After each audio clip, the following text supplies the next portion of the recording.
and I fully expected him to make an emotional speech. That's the most sentimental I've seen him since he asked me to be 1/3 of his best men. About 2 years ago now, he called round to my house, told me to put the kettle on, and suddenly out of nowhere he asked the question, "Will you be my best man?" He burst out into tears, and of course I said yes, and so here I am today, doing this speech. We're not quite sure why Alex has chosen to have 3 best men.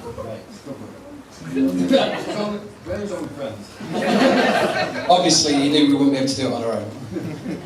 We're all nervous about writing and performing a speech, and we think that having 3 of us working on it would make the task much easier. Oh well, wrong roulette. It's not speaking.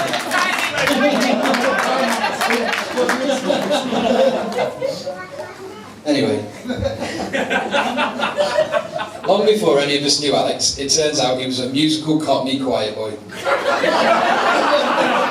With his highly tuned southern tones, he made several TV appearances, including a starring role on Richard and Judy, in which they were discussing the controversial issue of girls joining the choir. What do you think about that, Alex? Don't know really. No, really? There's going to be so many blank faces. Now, there is a video of this, which we were going to try and get hold of and show you all. Sadly, we couldn't get hold of Gaff to review it first. Which we believe is your normal betting process though, Alex. Anyway, I've known Alex for a very long time, and I've never met someone so kind and funny. Definitely one of the best people I've ever met. And I'm so proud to be part of that big day. Anyway, enough about the bride. The groom camp. So I'll pass you over to Dad. Thank you. May I start by saying a huge thanks to all of you that have gathered here today. To both the bride and grooms, friends and family, the ushers and barmaids. I think he means bridesmaids.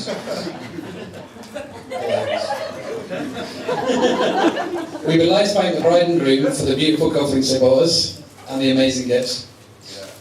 And we would also like to thank you on behalf of the bridesmaids for their lovely gifts.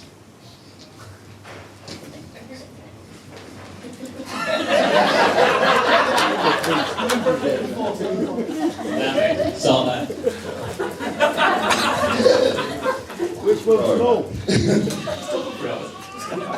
Alex, you look absolutely amazing tonight, and I can't think of a better person for one of my best friends to marry, even if he is one of the most strange ones. I've known both Alex and Alex for a very long time. I met girl Alex back in Pellegrini High School, where I used to sit behind her in maths, making it hard for her to concentrate. Met boy Alex at the Brock Arms, where I was doing a bad job of washing the pots. For a day. Still work there. One thing that I remember about that job, I didn't really know Alex at that point. We had a really busy shift, and at the end of the day, boss bought everyone a pint, except for me. He was rich. Alex jumped up, started arguing with his boss. Ian's been here too, all day. Give him a pint, give him a pint. So he brought a beer over, and ever since then I've respected him and been one of his best drinking buddies. And he doesn't enjoy a free pint. One of the reasons I pay him. Thank you, Ian. I first got the pleasure of meeting Alex when he drove up to my parents' house in Macclesfield to pick me up with another friend of ours in his crappy Citroen AX, the one with a weird steering wheel. Anyone who's ever been in a car with Alex knows that as soon as he gets in, he seems to lose all sense of direction. This wasn't any different. So as we started our journey back to Macclesfield, we were going the wrong way. I politely mentioned to our driver, Alex, that we were heading in the wrong direction. At this point, he accelerated, pulled up his handbrake and performed a perfect 180-degree U-turn in the middle of the road, much to the shock of myself. From this point forward, I realised that Alex was a very special individual. Shortly after this, Alex invited me to his dad's house. Instead of going away, what better excuse to throw a party? Now, I only remember a few parts of the party, But the highlights included asking some very large skinny-headed man to stop swinging on the lampshade in the lamp, and us all going in the garden and throwing eggs around. Safe to say, Alex didn't live with his dad much longer. Now, I was one of the lucky ones, because I got to stay over that night. And one thing that does stick in my mind is the massive fryer Alex cooked everyone in the morning. Now, I don't know what it was, Alex. Maybe it was just helping with a hangover, or your years of training at college. But that fryer had a very unusual taste. Any ideas? Cake. It turns out I was not the only one from us three at that party. Thank God I skipped that breakfast. There comes a time in everyone's life where they meet the person they love. Their soulmate, their destiny. And that time came for Alex, the moment you met me at this party. Shortly after this, fate intervened, as Alex unknowingly applied and accepted a job working in the same pub as me. After a couple of days working with Alex, it became clear that, like me, he had a bizarre sense of humour, shared the same tastes of music, films, cars, and screaming random words. We quickly became not only great workmates, but also great friends. Anyone that knows Alex will know he's one of the most random, peculiar people ever. Sorry. His love of toilet humour and childish, boisterous behaviour. No wonder he's found a primary school teacher to look after.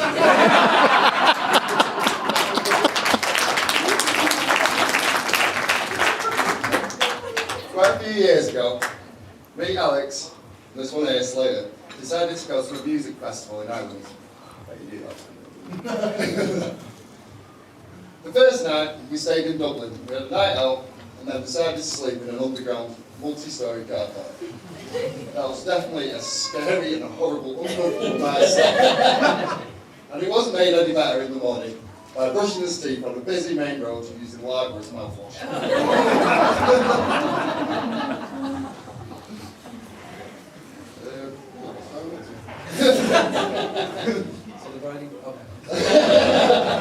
So, the day after, when we got to the festival, we'd not been there very long. We soon got talking to a group of about 10 people. Out of nowhere, Alex decided to jump up, drop his pants, and moon the entire group. Just as quick as this happens, the police grabbed him and pulled him to one side. They gave him a proper telling off. We thought we'd lost him, but luckily he saw the funny side. Let's carry on with the rest of the festival. I can't remember much more about that, to be honest. But it was definitely a good one.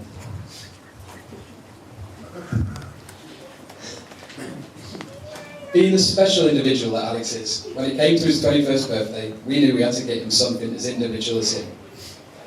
Obviously, with his mild obsession with cake, we instantly thought, let's not get him a cake.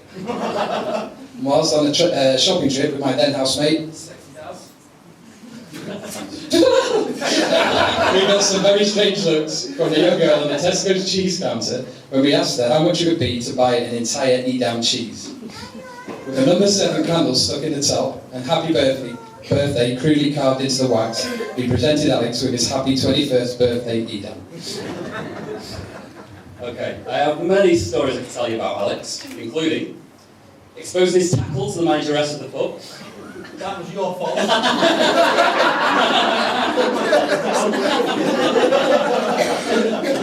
Exposing his bum Boris whenever he gets the chance. Numerous road rage incidents. Managed to drive while Alex. Driving around, dressed in a blonde wig, singing ABBA songs at full pelt. His unusual living habits. He once spent a month living and sleeping in my bathroom. Underpants splitting atomic wedgies. His poor money management skills. He once swapped his classic Mini with my mum for a bag of shopping. Which she's given her back for this wedding as a present. His inhuman farting skills are both the joy and pain he delivered throughout the years. However, instead of going into detail about Alex's boy stories, I thought I'd instead tell you how I met Alex's girl. Or should I say, how I was stalked by her and her friends. I was an innocent 15-year-old boy at the time. Me and a friend decided to venture up to Langley for the annual fete. I remember walking around, whenever I turned around, I was greeted by 3 girls, with cheeky little faces, followed by a which I believe was also the same pick-up skills she used to lure Alex when he first met her living in Michael. Okay, nice bit now. Mr. and Mrs. T, I am honoured that you chose me to be a key part in this big day. And from knowing you both, I can see nothing but a bright future for the 2 of you. Congratulations to Alex Boy, the brother I never had, but always wanted, and Alex Girl, the woman I never had, but always wanted.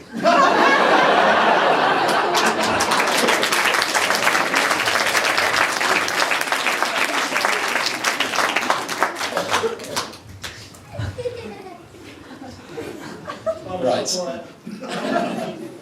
What's in later, maybe? Okay, there is a unique phenomenon with people who've met Alex, and we've decided to call it Alexisms. You meet someone for the first time, but from a simple yes or oh yeah, or even a don't know really, you know that this person has had the pleasure of spending some time with Alex. I have never met someone with such an infectious sense of humour. Just meeting or being around him is always a joy and a pleasure. But getting to be close friends with him is an honour and a privilege. And I wish him and Alex all the best in the future. And I know it will be full of happiness and laughter. Right. At this point, if anyone knows what we're talking about and wants to shout out some Alexisms. Got that. Go on then. No! In capitals. 7. Well, obviously 7 all the time. Which is nice. Anyway, I told you we'd get a few in, Alex. Although... We did write a short script. So here it goes. Alexisms. Cake! No, okay. Yes, no. Which is nice? Tuesday. Oh. Fish. Hold on. I won't be strong enough. Stimulant. Sassy button. Horse! Kiss the egg. Doesn't look at the TV on my head. Play the game. Skiing. Plunge. Spoon. 50 beer. Turn the TV on. Beef. Beast. Oh god, yeah! Kick. Matt Damon. Back around. Post. Yak Yips. Down my house. Got that. David Chobney. Echelon. And then I come back twice. Put it up. Flange. 7. Do you want a hug? Cheese. Yeah, Big Mac. Phil. I'm going for shit. Do you want anything?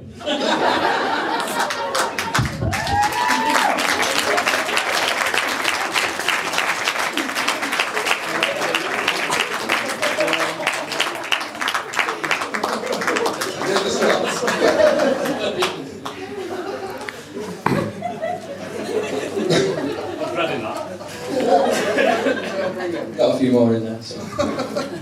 Adam, would you like to do an executive talk? But seriously.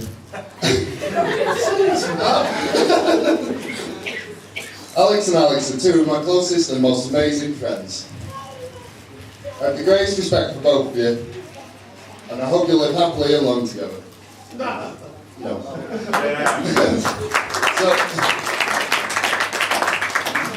So I'd like everyone to raise a glass and stand up if you could as well, please.